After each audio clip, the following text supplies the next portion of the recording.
होने के लिए आला हज़रत जैसा आलिम कह रहा है कि बस इतना इल्म है कि अब अपनी नमाज दुरुस्त कर लेता है। यहाँ तो एक आए टोपी ओढ़ के, दाढ़ी भी पूरी थी, उनसे कहा नमाज पढ़ा तो कह रहे होले वाली पढ़ा लेता मैं, जोर से वाली नहीं पढ़ा पाता, होले वाली, धीरे वाली का, धीरे वाली क्या तेज वाली क्यों नहीं, इसमें भूल जाता हूं। तो ये कंडीशंस हमारी हैं। ये जो हमारे जलसे होते हैं ना, इन जलसों का मकसद क्या? इन जलसों का मकसद सिर्फ इतना होता है ताकि हम इन जलसों में आके ये सीखें कि हम दुनिया में आए क्यों, हमारे दुनिया में आने का मतलब क्या था। आए, इमारतें बनाई, बिल्डिंगें बनाई, प्लॉट खरीदे, चले गए। क्या ये मकसद था? क्या ये हद है? क्या इसीलिए हम आए? नहीं, आला हजरत ने बात साफ कर दी। जमीनो जमा तुम्हारे लिए, मकीनो मकान तुम्हारे लिए, चुनीनो चुना तुम्हारे लिए, बने दो जहां तुम्हारे लिए, तहन में जबां तुम्हारे लिए, बदन में है जां, बदन में है जां, बदन में है जां, बदन में है जां। कुछ लोग अभी सर्दी में छिटुड़ के बैठे, बोलना नहीं चाह रहे, बोलेंगे तो गरमाई आएगी। देखा ना, मुझे साइंस आती है, कितनी अंदर की बात बताइए। बोलेंगे तो गरमाई आएगी। दहन में ज़बा, बदन में है जां, हम आए यहां, उठे भी वहां। जो नहीं बोल रहे वो उठ जाएं, जो खड़े उन्हें बैठने का मौका मिल जाए। हाँ, कभी कभी ऐसा होता है, उन्हीं को जाम मिलता है जिन्हें पीना नहीं आता है ना। अगर किस्मत से कुछ सुस्त लोग आगे बैठ गए तो वो उठ के उधर चले जाएं, जो मजबूत लोग हैं वो थोड़े से आगे आ जाएं। हम आए यहां, उठे भी वहां, सबा वो चले कि बाग फले, वो फूल खिले कि दिन हो भले, लिवा के तले सना में खुले, रजा की ज़बां, रजा की ज़बां तुम्हारे लिए। अब इतना तो समझ में आ गया हम आए क्यों हैं। एक सवाल आपसे कर लूं, बर्दाश्त करेंगे? निकाह किसकी सुन्नत है? किसकी? हुजूर की सुन्नत है। बारात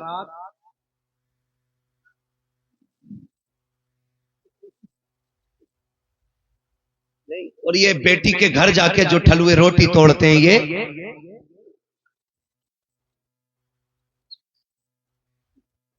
समझ रहे हैं ना मेरी बात? मैं कुछ पूछ रहा हूं आपसे।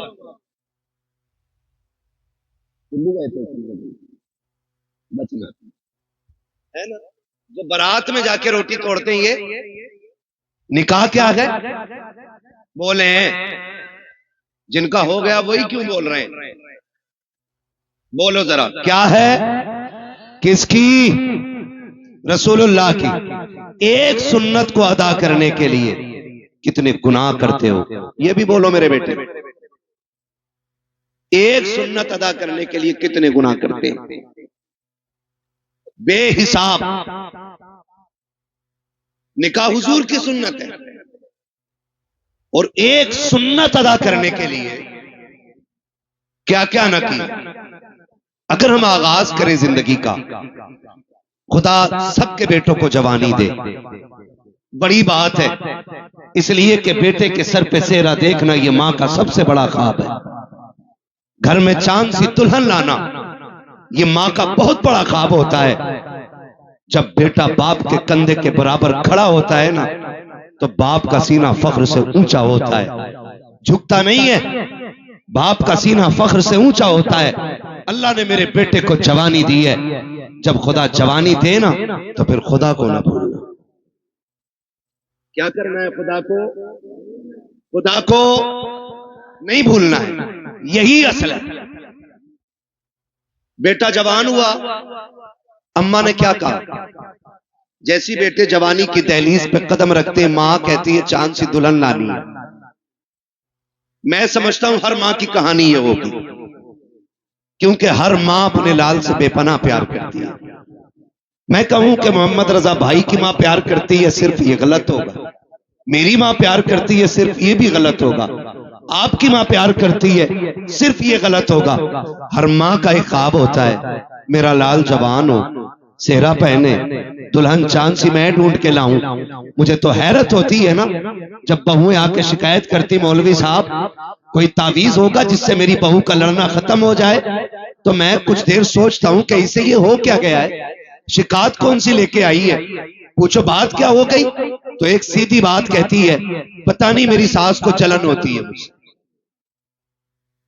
ये एक बेटा मेरी बात कान खोल के सुन ले और याद रखिएगा, अगर एक रात के जलसे से जन्नत मिलती ना तो हुसैन 72 गर्दनें नहीं कटवाते करबला। ये भी कान खोल के सुन लीजिए, अगर जन्नत इतनी सस्ती होती ना तो फिर करबला में हुसैन ने 71 लाशें नहीं उठाई होती। महंगी है जन्नत, उसे बचा के रखना जरूरी है, बचा के रखना जरूरी है। जब आके ये शिकायत की जाती है ना कि मेरी सास मुझसे चलती है, मेरा एक सवाल हर बहू से है, तुझे पता है तुझे कितनी हसरतों से लाई है। जब बेटा 12 साल से ऊपर चढ़ा था ना, तभी से उसने दुल्हन के तस्करे शुरू कर दिए थे। तभी से रिश्तेदारी में जाके कहती थी, सुनो बेटा 15 साल का हो गया, बेटा 18 का हो गया, मेरा बेटा 19 का हो गया। हम भी दुल्हन देख रहे हैं, क्यों? ताकि किसी अच्छी दुल्हन का पता मिल जाए, अच्छी दुल्हन का पता मिल जाए। मेरी बहन, मेरी बेटी, कान खोल के सुन, कोई माँ किसी बहू की दुश्मन नहीं होती है, किसी माँ को अपने बेटे की शरीक हयात से जलन नहीं होती है। आप अगर ये पूछें फिर ये झगड़े कैसे, एक सीधी सी बात है, याद रखिएगा ये सबक जाके बहन बेटी को पढ़ाना, कहना सुनो माँ हर बहू के अंदर एक अच्छी माँ देखना चाहती है। माँ हर बहू के अंदर एक अच्छी माँ देखना चाहती है। वो ये चाहती है कि जितनी फिक्र मैंने अपनी बेटी की है उतनी ही फिक्र, जाने दीजिए, उतनी ही फिक्र मेरे बहू को होनी चाहिए, उतनी ही फिक्र। मैं खुद समझता हूं मेरी तकरीर जितनी अहम थी उसी वक्त मुझे मौका दिया गया। मुझे खुद भी पता है मुझे इस वक्त मौका देने का मतलब यह है कि तकरीर इतनी जरूरी नहीं है। बस ये है जो लोग बाहर से आए, मुझे पता, मैं उनके लिए बोल रहा हूं। अल्लाह आपको सलामत रखे। जरा कह दें या रसूल अल्लाह। मैं किसी को डांटूंगा नहीं, मर्जी है जिसे उठ के जाना चाहे चला जाए। मेरा उसूल है, महबूब की महफिल को महबूब सजाते हैं, आते हैं वही जिनको सरकार बुलाते हैं। तो एक बहू के अंदर माँ, एक अच्छी माँ देखना चाहती है। तो ये जो शिकायतें चल रही है ना छोटी छोटी, कहीं ना कहीं हमने इनमें कमियां की, कहीं ना कहीं हमने इसमें गलत किया। जब हम आए हुजूर के लिए थे तो जिंदगी किसके लिए जी रहे हैं? आज के हालात आप देखें, हमारी कंडीशन क्या है। हम सारे दुश्मनों के निशाने पे बैठे हुए हैं। आज सारी इस्लाम दुश्मन ताकतें मुत्तहिद हो गई और सबका एक ही मिशन है, मुसलमानों को मिटाया जाए, इस्लाम खत्म किया जाए। मैं कसम खा के कह सकता हूं सुबह कयामत तक न मुसलमान मिट सकता है और ना ही इस्लाम मिट सकता है। इसलिए कि इस इस्लाम की बुनियाद इस उम्मत को मेरे नबी ने बनाया है और इस दीन की हिफाजत मेरा खुदा कर रहा है। फानूस बन के जिसकी हिफाजत हवा करे, वो शम्मा क्या बुझे जिसे रोशन खुदा करे। तो ये दीन मिट नहीं सकता है, लेकिन आपको होशियार होने की जरूरत है, आपको होश में आने की जरूरत है, आपको होश के नाखून लेने की जरूरत है। कितनी तेजी के साथ बेटियां मुर्तद हो रही हैं। आपके बरेली सबसे आगे इस लिस्ट में है कि सबसे ज्यादा अगर दीन छोड़ा है तो आपके बरेली की बेटियों ने दीन छोड़ा है। मैं खुल के कह रहा हूं, क्या किया हमने उनके लिए, कितनी तहरीकें चलाई, कितनी तंजीमें बनाई, कितनी कमेटियां बेटियों की हिफाजत के लिए बनाई गई, मुझे बताया जाए। बस जितनी देर खबर आती है बेटी फलां की भाग गई, उतनी देर गुस्सा आता है, उतनी देर प्लानिंग होती है, अगला सूरज निकला फिर वही बेढंगी चाल। कौन बचाएगा इन बेटियों को आकर के? क्या फिर से उमर इब्न खत्ताब को आना है? क्या फिर से शेर खुदा को आना है? क्या फिर कोई सलाहुद्दीन आएगा? क्या फिर कोई मोहम्मद बिन कासिम आएगा? क्या फिर से किसी खालिद बिन वलीद को आना है? नहीं, जिनको आना था आ चुके। अब या तो तुझे खालिद बिन वलीद बनना है या मुझे खालिद बिन वलीद। ये बात कान खोल के सुन लीजिए। मुझे नारों की जरूरत नहीं, तुम्हारी वाह की जरूरत नहीं। मेरा उसूल है, मैं आईना वो दिखाऊंगा दाग चेहरे के, जिसे खराब लगे सामने से हट जाएगा। हमें फैसले करने पड़ेंगे, हमें जजमेंट लेना पड़ेगा, यहां बैठ करके ये इत्तेफाक राय करना पड़ेगा कि बेटियों को बचाना कैसे। किसी की एक गई, एक के जाने से कोई फर्क नहीं पड़ता है। लाखों भी चली जाएं तो इस्लाम पे फर्क नहीं पड़ता है, इसलिए कि इस्लाम शान वाला था, शान वाला है और शान वाला तकलीफ कब होती है? जब वो किसी गैर के बिस्तर पे बैठ के कहती है मैं अब्दुर्रहमान की बेटी हूं, मेरा नाम फातिमा है, तब दिल धड़कना छोड़ देता है। तब जी में आता है ये नाम लेने से पहले इसकी जबान कट क्यों नहीं गई। हमें सोचना पड़ेगा हम कर क्या रहे हैं। आबादी कम है हमारी, तादाद कम है हमारी, मुझे बताओ पैसा कम है हमारे पास। हमारे पास जितना पैसा आया हमने या तो प्लॉट खरीदे या होटल बनाए या हमने बिजनेस आगे बढ़ाया, लेकिन कौम के फ्यूचर के बारे में किसी ने नहीं सोचा। मुखालफत नहीं करता मोहम्मद रजा भाई, हर बस्ती में कई कई मदरसे हैं, होने चाहिए, हर इलाके में खानका है, होनी चाहिए, लेकिन मुझे बता तो सही, जिस इलाके में कई मदरसे हैं, खानकाहें हैं, मज़ारात हैं, उन इलाकों में इस्लाम की शहजादियों की तालीम हासिल करने के लिए एक अच्छा इदारा क्यों नहीं है, अच्छे स्कूल क्यों नहीं है। हम तो कहते हैं बेटियों को IAS बनाएंगे, बनाओ तुम्हारी मर्जी है, IPS बनाओ तुम्हारी मर्जी है, MBBS बनाओ तुम्हारी मर्जी है, लेकिन तालीम के नाम पे ये जो नंगा नाच हो रहा है इसे रोकना पड़ेगा, इसे रोकना पड़ेगा। ये रुकेगा कैसे? खुदा की कसम, जिस तरह तुमने मदरसों के लिए चंदे किए हैं, मज़ारों के लिए चंदे किए हैं, इसी तरह कौम की बेटियों के लिए, स्कूलों के लिए चंदे करो और ऐसे स्कूल बनाओ जिसमें पढ़ने वाली भी बेटी हो, पढ़ाने वाली भी बेटी। ये कौन बनाएगा? ये कौन बनाएगा? क्या कोई आएगा? और नहीं, मैं सच कहता हूं, 3 चीजों से बेटियां हमारे हाथ से गई। नंबर 1 ऑनलाइन पढ़ाई, इसने बेटियां छीन ली। नंबर 2 ट्यूशन, इसने बेटी छीन ली। नंबर 3 शादियों के बढ़ते खर्चे, इन्होंने बेटियां छीन ली। और ये कितनी कसरत से हमारे बीच में, ये खुद फैसला करें हम लोग। जब तक ऑनलाइन पढ़ाई नहीं थी, किसी को रजाई में छुप के मोबाइल चलाने की इजाजत नहीं थी।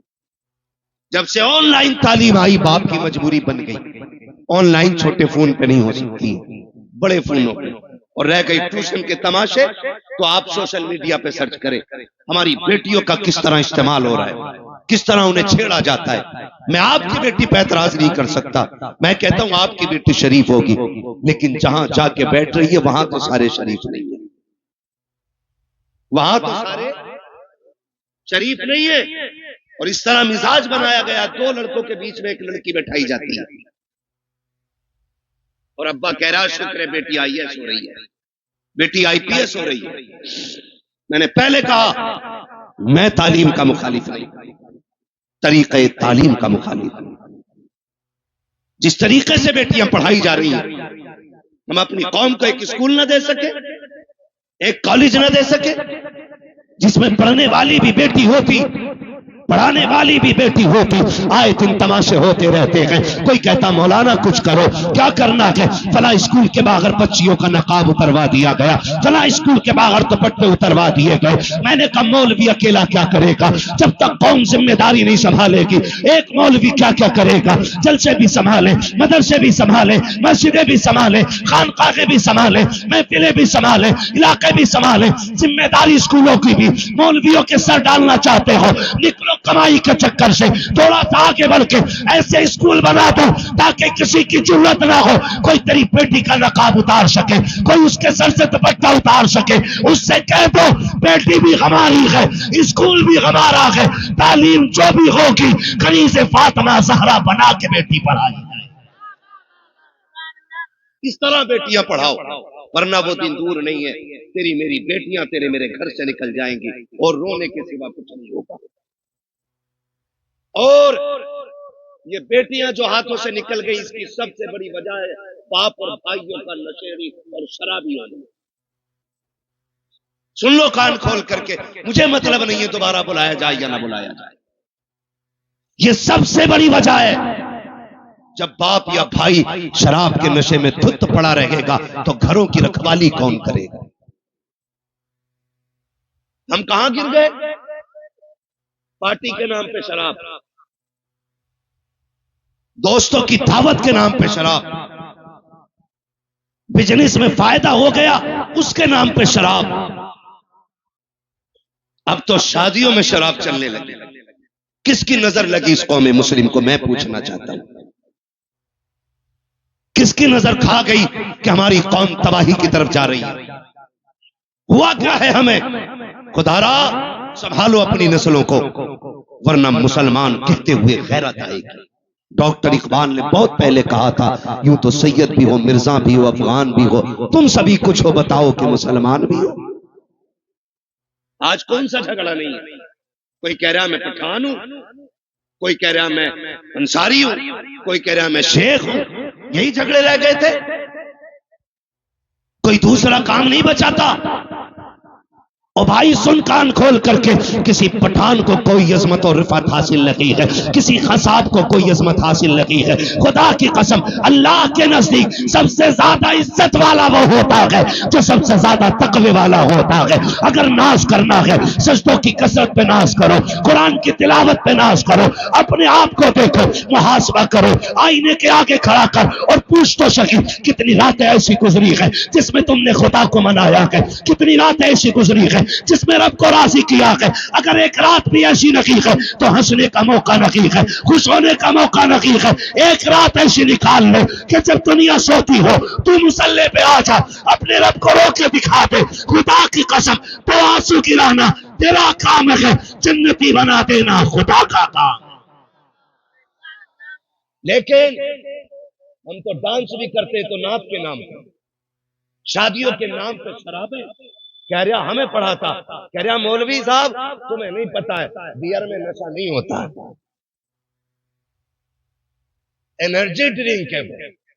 आग लगे तेरी एनर्जी में, अगर ताकत लेनी है तो वो खजूर खा जो हुजूर के मदीने से आई है।